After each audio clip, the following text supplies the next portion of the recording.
trouble, onto your back and raise your arm up in the air, and one of the 120 people in kayaks will be there to assist you. If you're doing the London Triathlon, you'll be in the London docks, Victoria docks. You'll have approximately 200 people in your wave, and everybody's bunched together. You're constantly out of your depth. You're never able to put your feet down. It starts off as complete chaos. And then once you get your rhythm, you find your place within the race, and then you settle a lot more. Triathlon is a standard distance, 1500 metre swim, bike, 40 kilometres, run, 10 kilometres, and then we do have variations on that. I actually take a delight in coaching new swimmers, new triathletes, in just looking at what they're like in the water and thinking, what can we do to make this swimmer, to make this triathlete a better performer? Shannon will be the first person to say that she is not an expert swimmer. However, she has overcome a lot of the poorer aspects in her technique because she's worked on the drills and the skills that are needed. The first thing we're going to look at is that flat body position. What we're looking to do is to overcome resistance, and we're looking to streamline. As soon as we lift the head up and the legs go down, immediately we've got resistance. If that water's coming into us, we're going to be slowing down an awful lot. If we keep the head down, that's going to lift the backside up, lift the legs up, and we use the legs just to tick over to keep that body position nice and flat.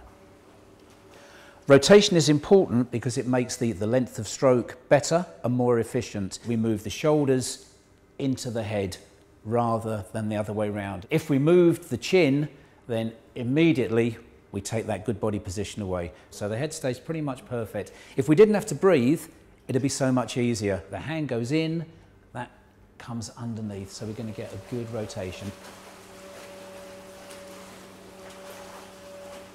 One of the things that I think a lot of triathletes can get wrong is that they think that legs aren't important for swimming.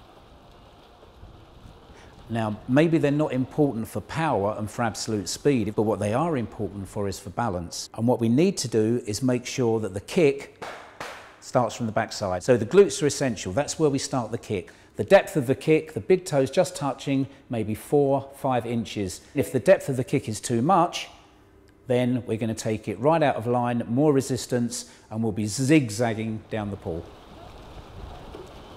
So the length of stroke comes along with all the other points we've talked about. Once we rotate, the arms go forward, we get a nice high grip early on, and when we come through the stroke, then they will go right towards the back as well. The longer the stroke, the more efficient we are, and importantly, the more energy we're going to have to go into the cycle, into the run elements. A very top-class swimmer will swim maybe 20, 22 strokes in a 50-metre pool, and a poor swimmer will be doing 100. So they're 4 times less efficient.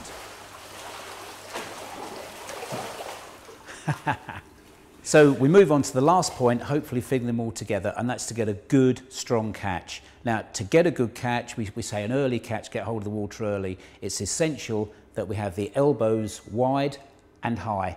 Now, if we do that, it means that we're going to be nice and efficient. The hand goes into the water, we get that catch position. If we drop the thumb a little bit, that means the elbow is going to stay high. We're getting all of this area catching hold of the water. Now just think what would happen if we went in and we dropped the elbow. That's the water we're getting hold of, and that wouldn't be any good at all. So a high Y elbow, that is fixed. We pull back on that and we pull our body over the top.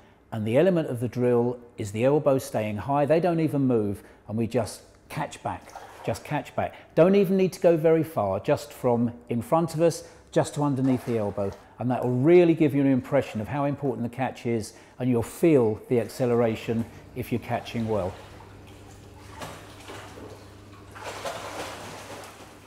That's great. So we're getting those improvements there. It takes time, but we can see the improvements already. Where we go from now is just repeating the good points of technique, making sure everything fits in together to get a really good stroke. And we're attempting to make you from a good swimmer to a better swimmer to a great swimmer. The next race that you've got coming up, hopefully the time is going to be better, but also you're going to be coming out of the swim feeling actually pretty good to get onto the bike and onto the run. So you've saved the energy, you've saved that extra effort.